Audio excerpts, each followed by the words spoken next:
and high school sports downtown. That's just people gathering and doing 5Ks. And then the year 2008 hit, and the city was celebrating 150 years. And we were asked to mark that. And I know, Joy, you were on the historical marker committee. Connie wrote his book. I mean, everybody had involvement. I'm not sure if I didn't name something. Please don't. I'm not trying to overlook anybody. But really, the next years from 2010 to 2017, when we had the 150th anniversary, we collected a lot of his history, and we wanted to preserve it. So we started a museum software and called Past Perfect, and we started entering in all the information that we had actually gained from the book, markers, just anything throughout those years that we were gathering. During that time frame from 2010 to 2017, events went up. We created a history walk brochure. Downtown was being kicked off with development in Avalon. And then in 2017, the Recreation and Parks Department became Recreation, Parks, and Cultural Services. So that wasn't very long ago if you think about it. That was just a few years ago. And 2018 to 2019 is really when things started kicking in. We opened the History Museum here in City Hall. We started our public art sculpture exhibit and had our first mural. We started a Shakespeare theater, the art walk brochure that I gave you today. We started a music plan in the city, and we have an initiative that partners with downtown businesses, and we match their funds to get music in their business and to create that culture and atmosphere downtown. Fulton County, we started doing grants with Fulton County for culture. 2020 hit. We were supposed to do a cultural arts plan for the city, and that didn't happen, as you can imagine, so that kind of dropped, and we had hoped that that would happen. Hopefully we can pick that up again this year. We were awarded some COVID grants in culture. We kept things going outside. We did takeout art. I have that little cart you see with the hands on it here. That's a little cart that runs around town and does free art. Our nonprofit art program started doing art kits to kids that were not in school, started delivering it all over. This is when we adopted our Cultural Arts Commission ordinance in October of that year.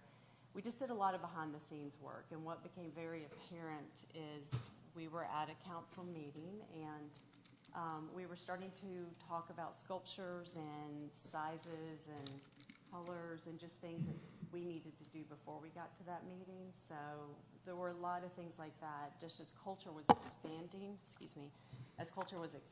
we found the need for taking some of that planning element into the commission. So that was the main reason why it was adopted. We actually, just so you know, Alpharetta has an Arts and Humanities Month in October, so we started that last year. I'm not going to read through all of this, but I thought this was an interesting, in 2021, this year, we had a lot of history things take place. And the reason I'm showing this is these are things that Cultural Services Division and in the future, the Cultural Arts Commission may be discussing. It's things such as we had an exhibit, the Tuskegee Airmen, we had an all-known exhibit here at City Hall that was taking place in February. A really neat initiative we did this past year was we had the G-Spin play by Act One, and we also did the Not Your Granny's Quilt exhibit, which is neat because that play, if you know anything about it, was about African American women that did quilting, and it told their story. But then also we did an art show that showed quilts, like modern day quilts.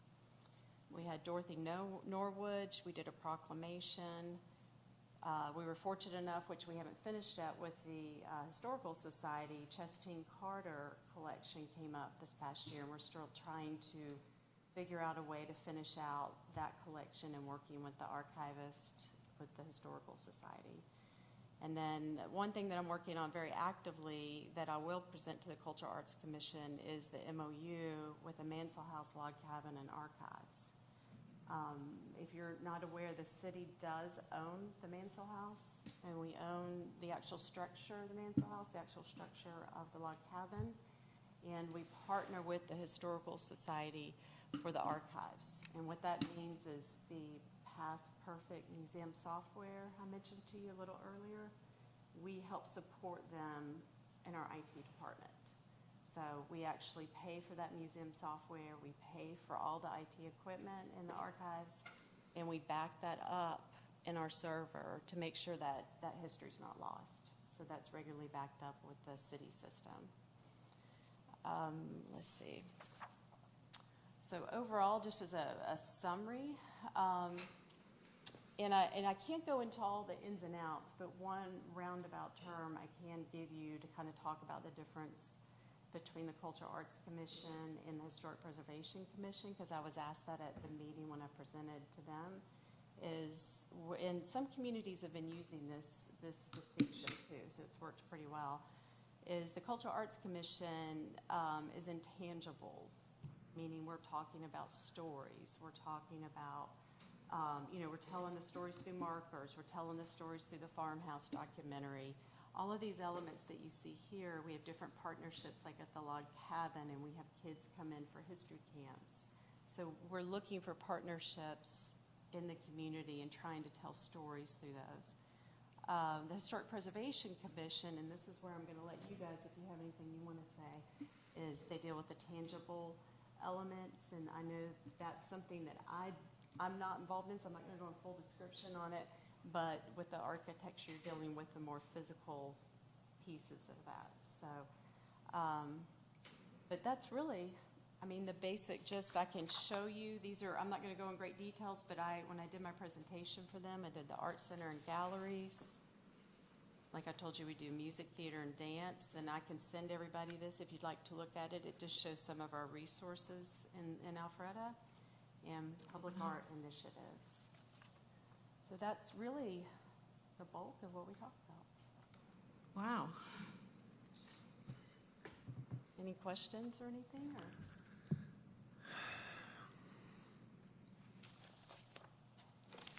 Or?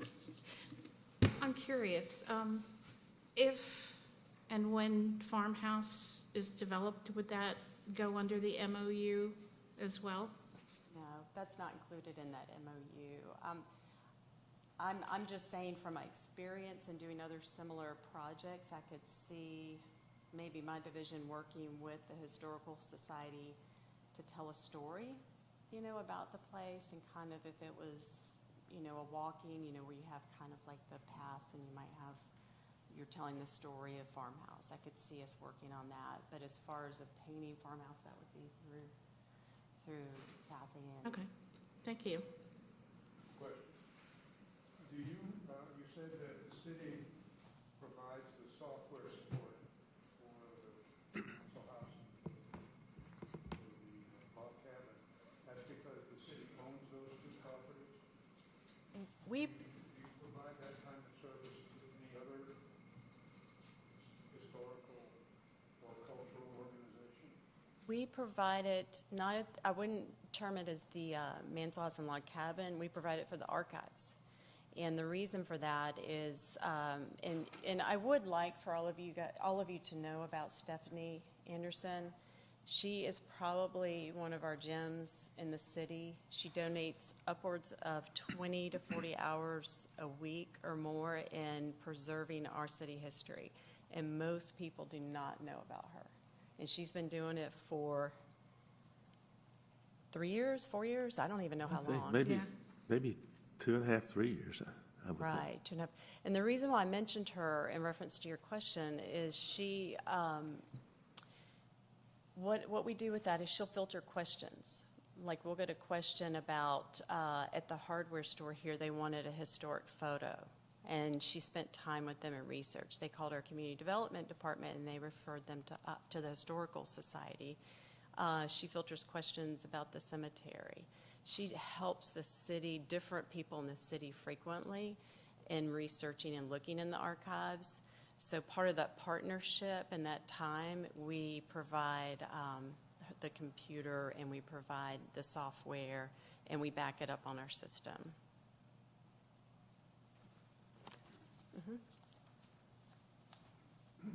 Anyone have questions? Bob? Or Rex, I'm sorry.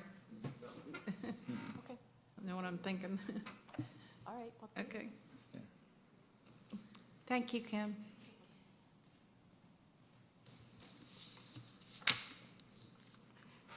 Okay, our second item is Hudson Park and the historic Weatherford House.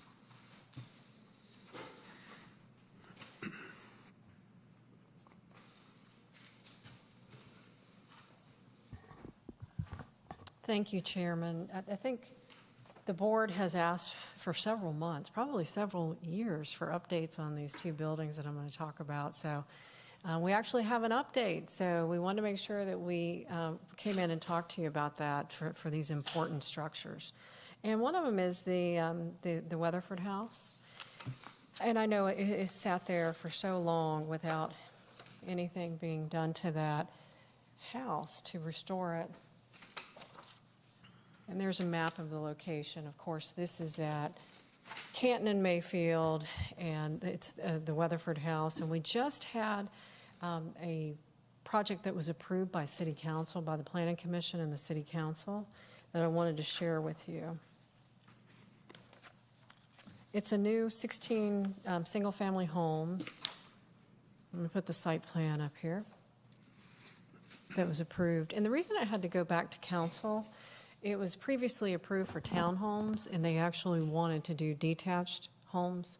Of course, they'll be close together because they're in the downtown.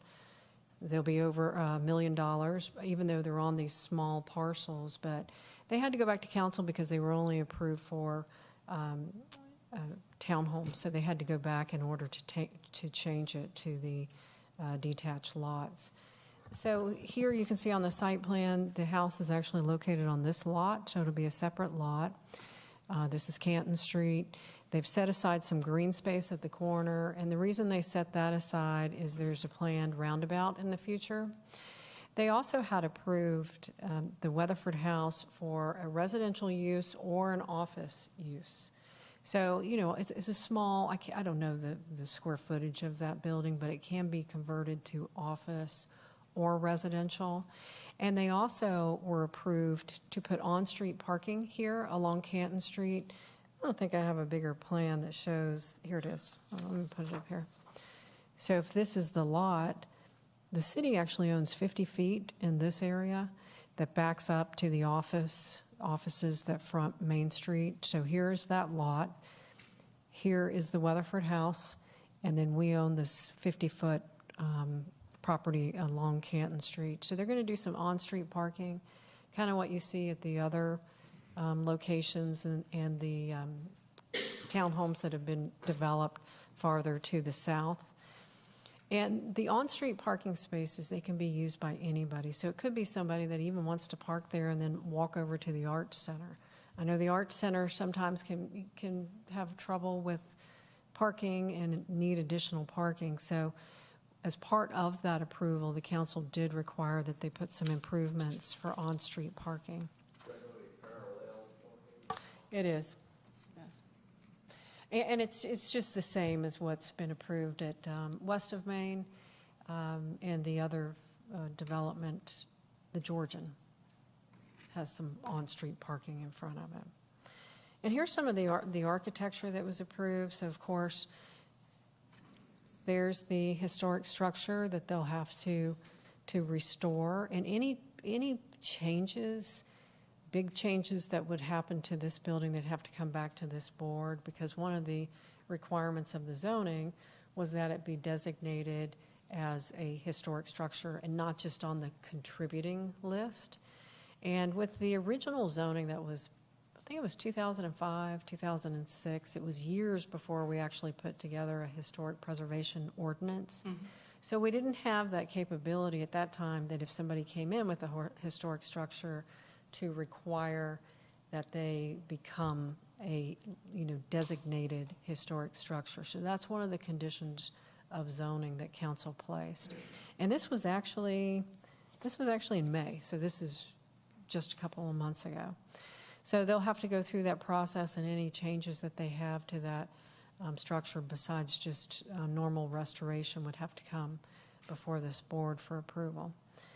They did submit the architecture. The council did ask that, of course, that the architecture be historic, have some porches, and they do match the 10 different styles that are allowed as part of the downtown code. It allows 10 different styles, so they will meet all of those requirements. I think that's all I have on this one. Did you And- mention the square footage of, or the range of these homes? I think it has to be 1,500, probably 1,500 or less, the square footage, just small structure. And there, and these have 1,500 square feet? And Oh, the other homes, the houses, they're about 3,200 square feet. and they're gonna be $1 million. Yes. That's what they've told us. Of course, we don't put the for sale sign out there, but that's what they have said. And I mean, if you look at kind of the sales in the downtown, and of course, this is close proximity to the arts center, close proximity to downtown. When you get over 3,000 square feet, that's where prices are. And they are seeking to be designated. Yeah, they are required to Yeah, I see. designate this house now. And then, and talk a little bit about pricing. That's just something I threw in there. We don't regulate, of course, pricing or square footage. We actually regulate lot size, setbacks, required landscaping, and use. So we don't control, of course, what the price is and the size. As long as somebody meets the height, the landscaping, and the setbacks, then they can submit the square footage, of course, that they want. We can control architecture. Kathy, if I remember correctly, there's a creek that Yes. is between Canton and Highway 9? Here. Is that involved? Oh, okay. So they actually have 4 lots. Well, with the zoning, one of these lots was removed. So they have 3 lots on this side, and then they have the split, the buffer, the stream buffer that was required from 2005. So this is actually a reduction in the previous plan in the number of units, residential units, because they went from townhomes, which had, of course, an attached wall, to a detached home. The same buffer, same stream buffer as before. And the reason one of these lots were removed is there was a tree that was required to be saved in that area, which caused the removal of one of those lots. That stream buffer, is that a 75-foot? No, well, it may be. I don't have the detailed plan in front of me. It probably is. I don't know if it's 50 or 75. Of course, the state requires 25, but our stream buffer requirements are stricter than the state's requirements. So it is higher than the 25 required by the state. Okay. They front the roadway. So yes, it was important, of course, that you don't have a garage at the front, because that wouldn't match the historic structure. So the garages are on the rear. So here's what it would look like along the front. Where are the garages? They're on the rear of the homes. Right. And how will they access? From their internal street. Between the houses?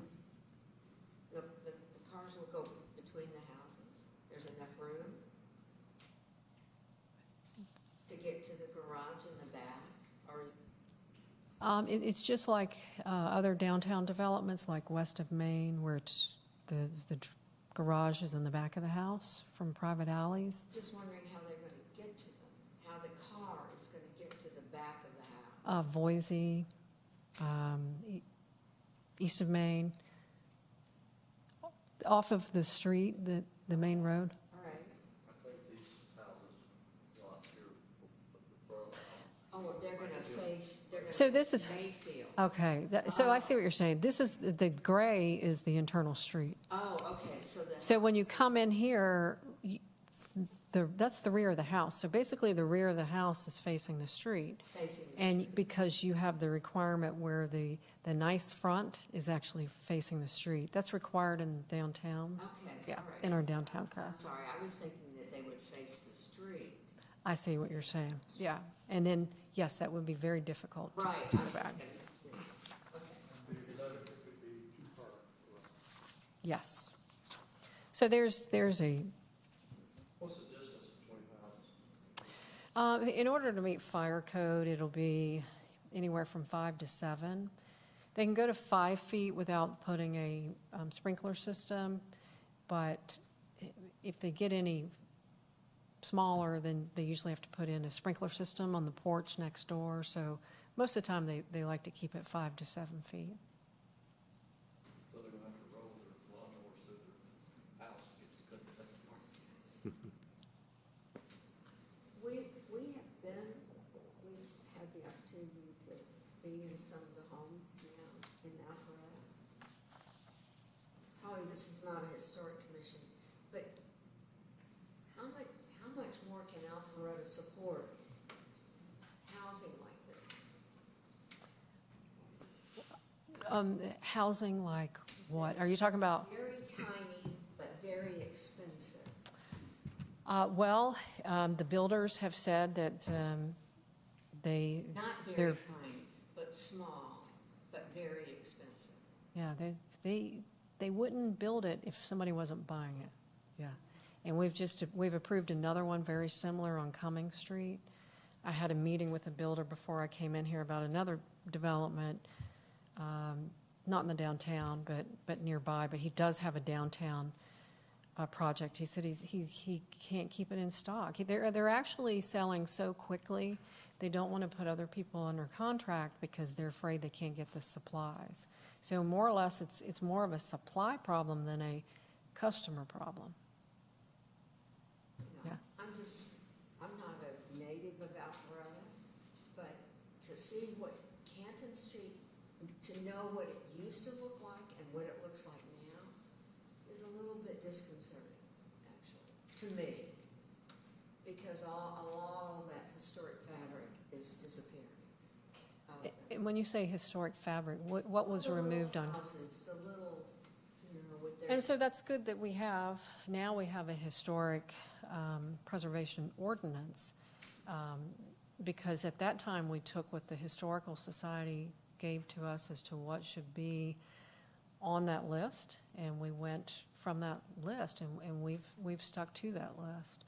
And I would say with the downtown, in 2014, when we put everything together, and we had so many people interested in the downtown master plan. It was fabulous. In my 30 years, that was the most that participated. We had about 1,300 people, whether it was in person and the multiple meetings. So we do believe that at that time, a plan was put together that had a lot of input from the public, and we've tried to stick to that plan. And you can always go back and say, is there something that should be changed in the downtown master plan? But I haven't had anybody, come forward with a specific that we should look at, but we're always open to it, I know, I'm just being a crotchety person today, sorry. and that's okay. Yeah.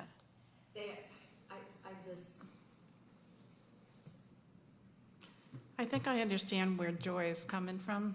And my question would be, with the city development plan, do you have certain restrictions of just how many of those kind of homes can be built in a certain area? We go by the 2014 downtown master plan, and we stick to that. No, it does not say you can only have a certain number of townhomes or certain size houses, but it does specifically say where residential should be built. And that really hasn't changed since that time. Okay. So if you have a willing buyer and a willing seller, and the space meets all the zoning requirements and so forth, Yeah, You know, it can happen. it's land use. You know, we make sure that we look at land Yeah. use, the height, landscape requirements, parking, and that, because we don't want to impact to the neighbor. You know, you don't want commercial that's going to impact a single-family home, make sure they have buffers. So those, but we don't set really the size. It's really the size of the property that sets the individual sizes of the homes. The owner has rights Yes, too, and I think sometimes absolutely. we forget that. Yeah, and I think that in our plan is, like I said, there hasn't been any major changes to it since 2014. So what's good about that is if people are making investments or moving to the area, it's pretty easy to see what's the future of that property that's next to me, which is something you always want to make sure that you have, is so people understand before they make their purchases. But yeah, there are limits on what we can do. We've been in the house, and I know I was concerned about what they could build or renovate, what they can use it for, because it's so steep that going up to the second floor. Do they have an idea of what they're going to make it look like, and does that conform with the renovation of our ordinance? Haven't seen anything yet. This was just approved in May, so I imagine they're working on those plans. Okay, will we have any say in that? Only if there's significant exterior changes. Of course, Okay. yeah, if it's that they come in and they're replacing, you know, windows with windows that are, if it's more or less maintenance, but they still meet the same look as the outside, they wouldn't have to come to this board. Now, like if they removed, you know, the in between the windows and try to make like this is solid glass across the top, or change the columns significantly, we would see those as significant changes, because you can see with the columns that they have along the front, they have curves. So if you came in with, you know, a more craftsman style, we would bring that to the board to see if it's still something that's Okay. appropriate. Okay. So the house will be sold, it won't be owned by the community, I assume? That'll be up to the HOA, but it's my understanding that they're going to sell that. Yeah. The project overview refers to 16 houses, Yes. and the agenda refers to 17. They had asked for, Historic house? well, they had asked for 17, so we probably just copied over what their ask was, but they were actually approved for 16. Yeah. Any other questions? Okay, are you addressing Kimball 154 as well? I am. This is actually a pending public hearing, so I wanted to make sure that everybody was aware of this, that will be going to City Council.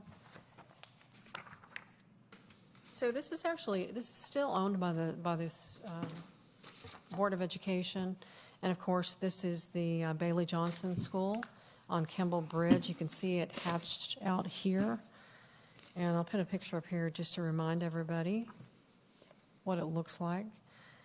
School board worked pretty hard to find a developer that would take this and actually renovate the existing building and turn it into a use that it can be accommodated within the existing structure. So that's what it looks like now. And then the developer is proposing to rezone it, because it's only zoned for a school use right now. And they would renovate the existing structure, which is about 40,000 square feet. They also plan to add a new office building to the property. And I don't think I brought the site plan, but I have the elevations of the building. So this would be the new front of the building. And then this is the office that they're proposing beside of it. It would actually be the first timber frame office building if it's approved in Alpharetta, the new building. And this is right beside another new office building that was just constructed. You may have seen that on Kimball Bridge. It's that building is about 150,000 square feet that's located next to this. And this building is a little over 100,000 square feet that they're proposing. But again, as part of that, they would be renovating the existing structure and gym for office. Here's a few more pictures. That shows the new building, and that's the back of the existing.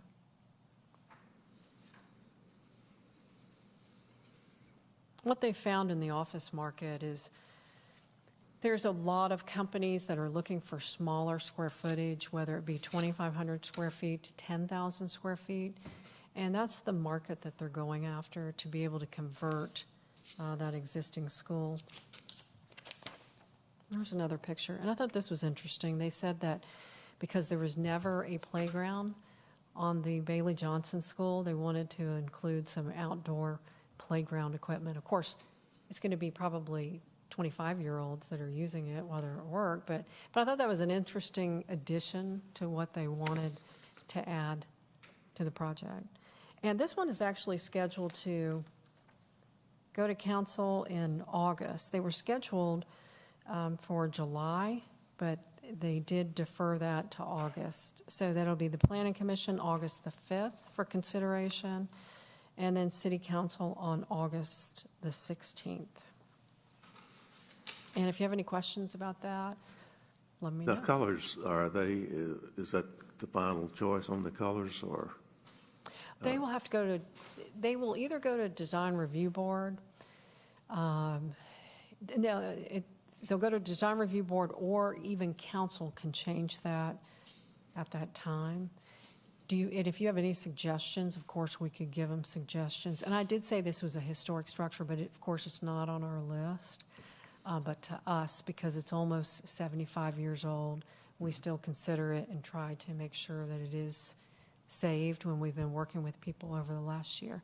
So we would welcome any suggestions, and we could include that in our report and presentation to the Planning Commission and City Council. Is there a color that's tied to that school that you're thinking about? No, I just, Okay. I've seen these colors in the Southwest, but I don't remember seeing these colors around here. No, I'm not the person that even involved in selecting the colors.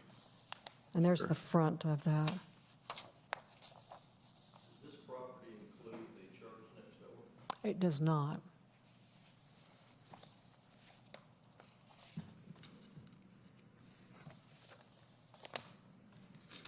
I have a question. Sure. For, let's say, the average person who's not familiar with Alpharetta, is there going to be anything that refers back to what the building was originally that they could read or? And I think that's a great suggestion, the developers talked about that, but it would be great if we could have some suggestions from the board that we could give to them. I think that should be included. It should be on the outside as well as the inside. Yeah. Well, I know in some displays that I've seen, they have like a 6 or 8 foot display where they show what it looked like originally. Mm-hmm. I think it's an asset for us to be viewed as trying to Preserve. Yeah. to preserve the culture from back then. I agree. So this developer is very open to suggestions to incorporate the history.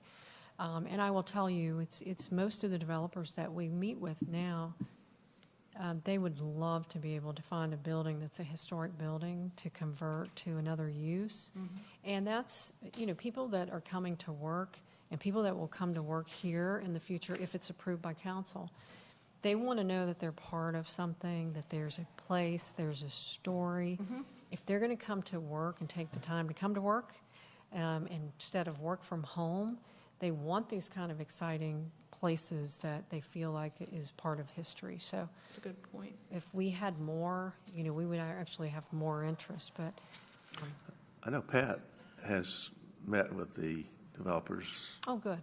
more than once, I'm sure. They are working with a group of alumni.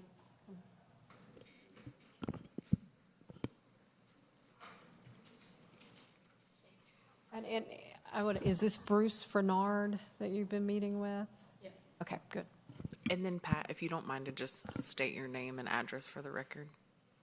My name is Pat Miller, and I live at 13040 King Road in Milton. Thank you. I introduced the developers early on to a group of alumni from the school who have stayed in touch with one another over the years. They have provided them with all kinds of wonderful pictures. When the school opened, it went grades 1 through 12. And they have pictures of their elementary school pageants. They have a ton of stuff to work with. And they're very excited. The historical significance of that school is, and this came as a great surprise to me when I started looking into it. Up until Bailey Johnson opened in 1950, black students in North Fulton only went through the 7th grade. If they wanted to go beyond that, they had to pay tuition, they had to provide their own transportation, and they went to Washington High School, which is an Atlanta school 30 miles away.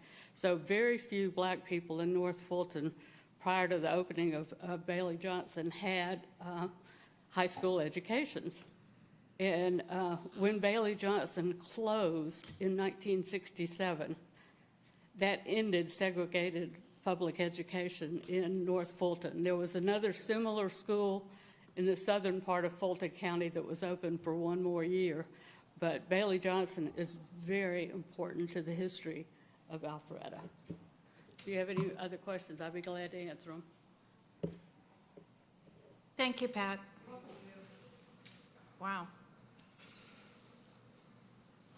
I just think it's too important to sweep under the rug. I mean, I want people to know what it was and how we've embraced it to be fair to everybody.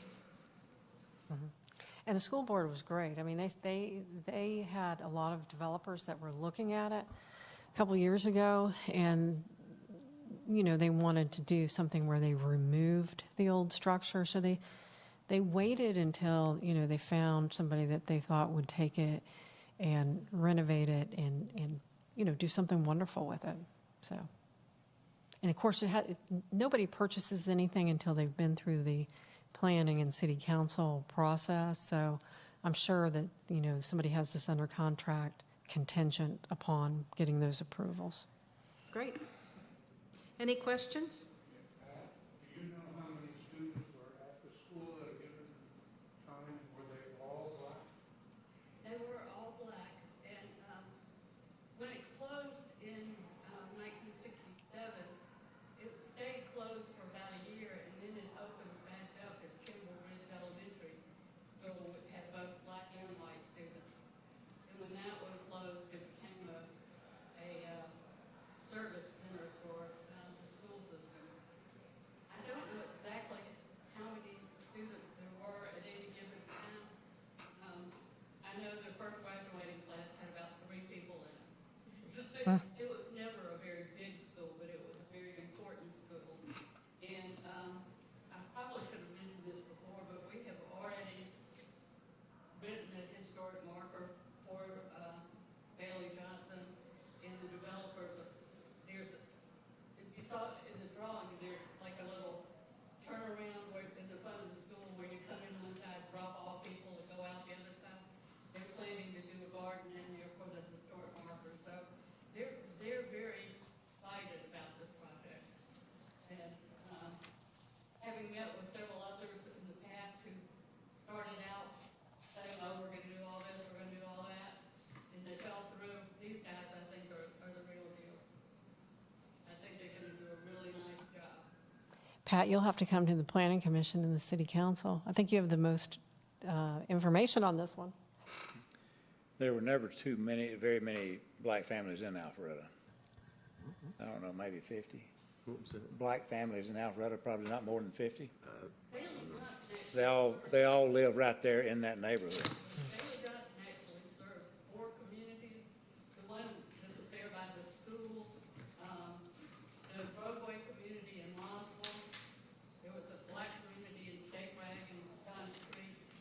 And there was also one in the northern portion of Sandy Springs that went there. So That followed the same pattern with Milton. Milton serviced the entire north part of Fulton County. And so they came from as far as the Chattahoochee River toward Duluth, the Shake Rag and all of that, all came to Milton. But as far as black families, there were quite a few more in Roswell. Alpharetta had very few.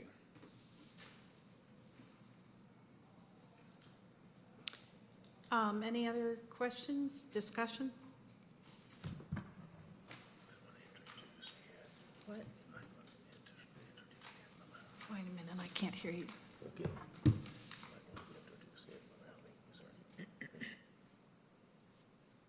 Okay, I don't know, I've got water in my ear or Okay. something, tell me. Introduce Ed Maloney as the new president. Ah, gotcha, okay, thank you.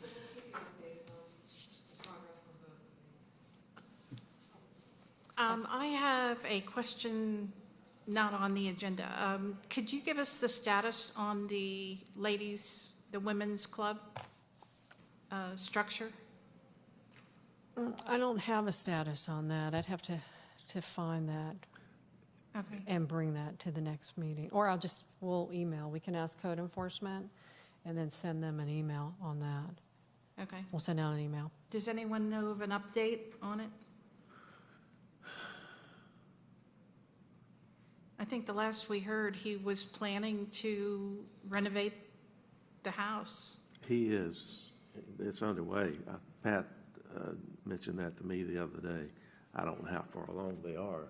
it's basically stripped completely down, and he's planning to renovate it as a family home for his family. Oh, So it was originally a private residence, and it's going back to being one, so. okay. I would like to take a moment to introduce the new president of the Historical Society, Mr. Ed Maloney.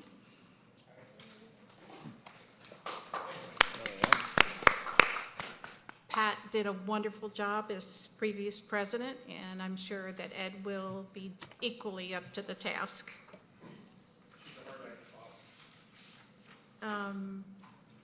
Are there any questions or topics you want to discuss? No, okay. If you are ready, we'll adjourn. Okay, we need a motion to adjourn. I'll make that motion. Okay, second. Joyce, second. All in favor? And we will meet in August unless otherwise notified. Okay. Thank you for Thanks. coming. Thanks, guys.